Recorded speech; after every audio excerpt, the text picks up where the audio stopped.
Hello and welcome to Frontrunner Motorsport.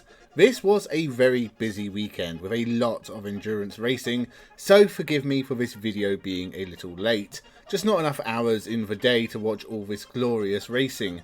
We have already looked at the Berlin E-Prix of Formula E in this video, and in this video we'll be looking at the 6 hours of Spa in the World Endurance Championship, IndyCar and Indy NXT from the Indianapolis Road Course, the World Rally Championship from Portugal, IMSA from Laguna Seca, British Touring Cars from Brands Hatch, Formula Regional Europe and Euro Formula from Hockenheim, and of course NASCAR from Darlington.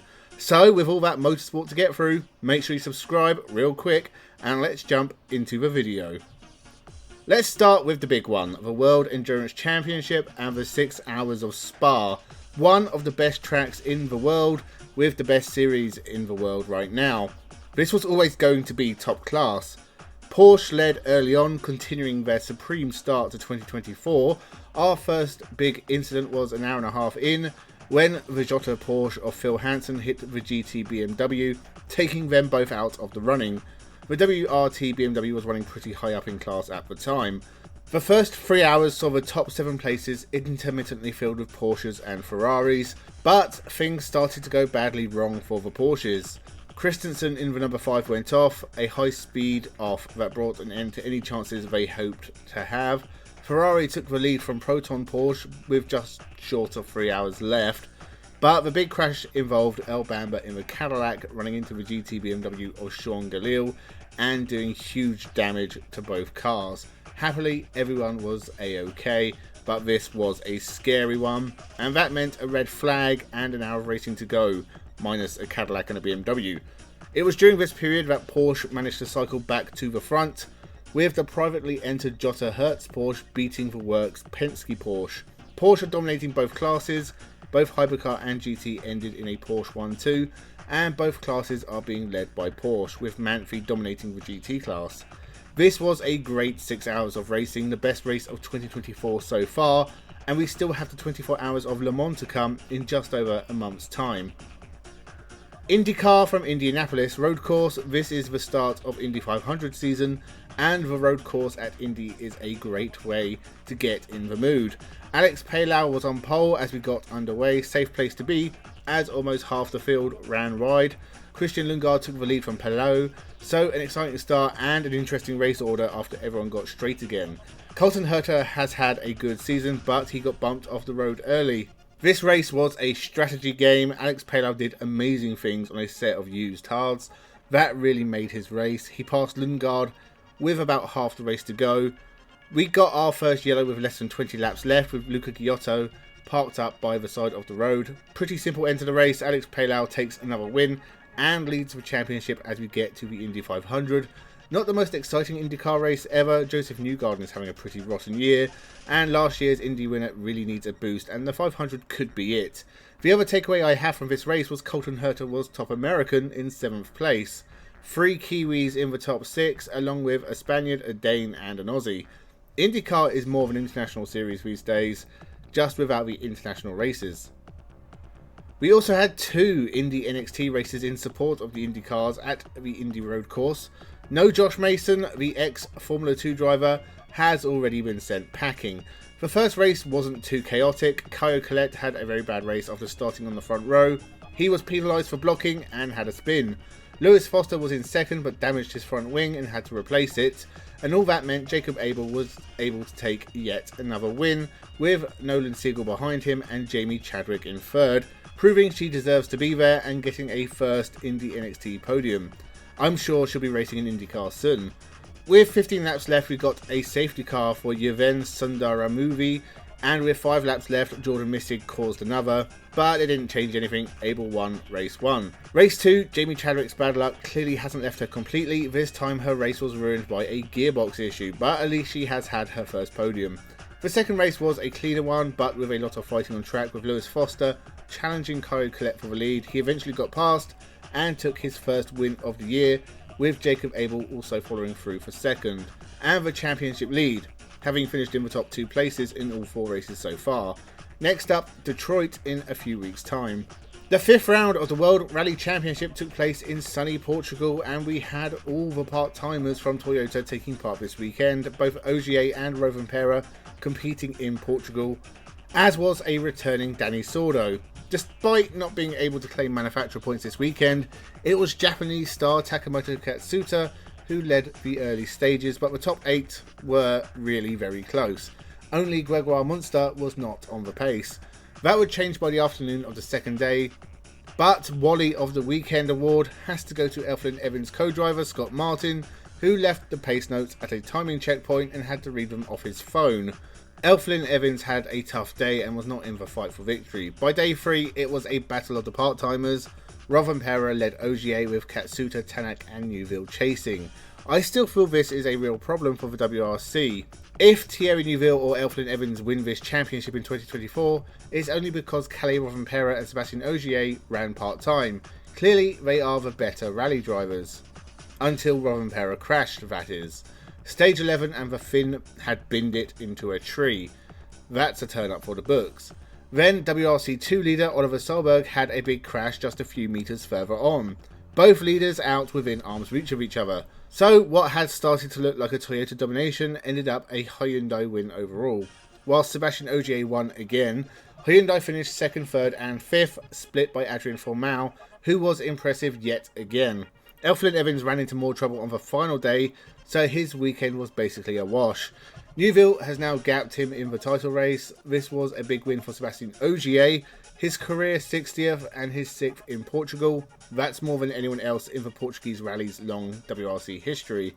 I still think it's hurting the legitimacy of the 2024 World Rally Championship, but at this rate, Ogier could be champion, even just competing in half the events.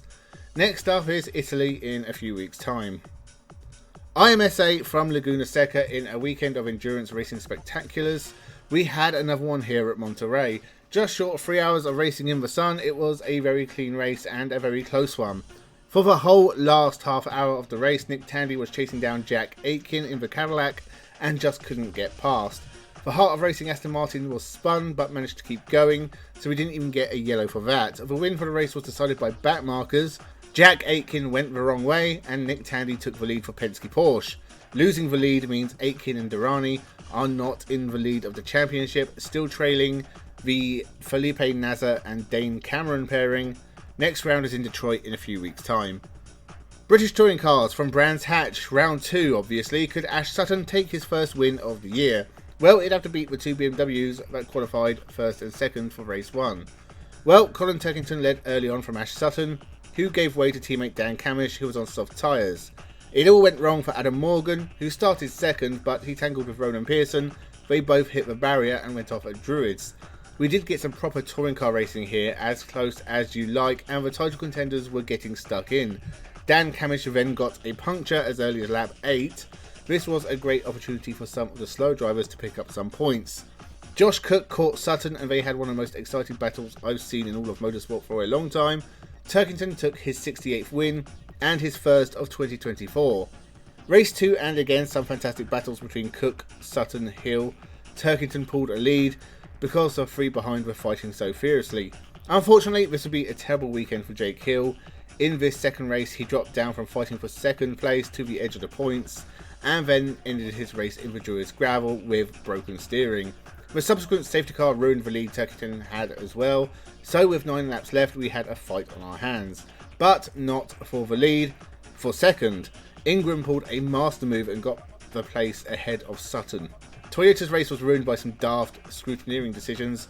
3 of their cars were called in for minor bodywork flapping, ridiculous in touring car racing.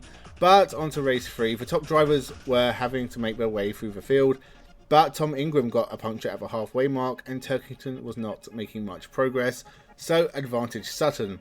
Hyundai won 2 and a first ever win for Ronan Pearson ahead of Tom Chilton and Ash Sutton. Disappointment for Ingram. Turkington scored decent points this weekend, but Ash Sutton leads the championship despite not winning a race yet. He has been on the podium in all 6 races. Turkington is a couple of points behind with Ingram in 3rd. It looks like a 3-horse race in 2024. Formula Regional European got underway at Hockenheim, and this series is packed full of future racing stars. Will we see Tucker Tarpinen, Ugo Ugachukwu, Theophile Nile, Nicola Lacorte, or any of these other youngsters get to Formula 1 one day? I expect so. So who's going to take an early lead in the championship? Race 1 was great, lots of hard battling with 33 cars on track. The starts are always going to be difficult and there was some contact, but most of the field survived. The first troublesome retirement was Theophile Nile, crashing. That brought out a safety car and left us with 8 minutes of racing. Rafael Camara won a very entertaining race from James Wharton and Tucker Tarpinen. Race 2 was the reverse grid race. We lost pole sitter James Wharton early to a puncture as several cars went off on the first lap. Maybe not surprising with 33 cars in the field. But Wharton was not the only Prema in trouble, as Ugo Ugachukwu also retired early. So safety car so we could start it all again. Then Lena Bula was left at the hairpin and inevitably we got another safety car. And with 5 minutes left, Kanato Lee and Costa Taparis had a coming together, which meant another safety car to finish. This race was ruined by safety cars. French F4 champion Yvonne Guetter won the race, but it's Rafael Camara with a win and a second place, who leads the championship after the first round. Next up is Spa in a couple of weeks. We also had Euro Formula from Hockenheim and a stacked grid of 7 drivers. In fact, the quality in this series is so poor, even Brad Benavides can win races and lead the championship. He's doing the reverse Josh Mason, going from Formula 2 to Euro Formula. And yet, I feel both drivers will end up in the same place in a few years' time. Absolute obscurity. So race 1 was especially exciting. Brad Benavides won. Race 2 had a bit of battling in the early stages, but Francesco Simonazzi won from Benavides. The final Euro Formula race of the weekend saw Michael Shin win, leading lights to flag, but Brad Benavides dropped to 5th, and that means the title race is close between the beleaguered American and Simonazzi in these very early stages. Dull racing, not enough cars. I'm not entirely sure why they bother with this series, but I do like the chassis being used. It just needs bigger fields to gain some relevancy. Finally, let's take a look at a very heated Darlington round of NASCAR. Kyle Larson, of course, won stage 1 again. As I said last week, he is the stage master. We got a few stoppages in the second stage, but all the big stuff happened in the final part of the race. Kyle Larson crashed when a tyre went down. Then Chris Buescher and Tyler Reddick made contact fighting for the lead and they both went out. That left Brad Keselowski to take his first win in 3 years in the stunning Castrol livery. That would be a great homage to Toyotas of old if he wasn't driving a Ford. Chris Buescher and Tyler Reddick got into some handbags after the race, which is always funny if a little undignified. This was a fun NASCAR race and I've been saying that a lot more often than I'm comfortable with lately. Next week NASCAR is at North Kakalaki for the non-championship all-star races and I don't know if I'll bother covering them. I need a NASCAR break. So that was all for motorsport from this past weekend. There was also the Monaco Classic and various other race series in action, but I just don't have enough time to cover it all. My race of the weekend has to be the World Endurance race from Spa. It encompassed everything I love about motorsport in a nice 6-hour package. But the British touring cars were really good as well. Let me know your race of the weekend in the comments below. Next weekend we are back to the Formula 1 with the Grand Prix at Imola. There is also Formula 2 and 3 from Imola, Formula Regional America from Road America, Euro Cup 3 from the Red Bull Ring, TCR UK from Snetterton, TCR Europe from Zolder, Supercars from Perth, Brazilian Stock Car, and Super Formula from Autopolis. So let me know what you are looking forward to. Make sure you subscribe to the channel. Thank you very much for watching and have a good one.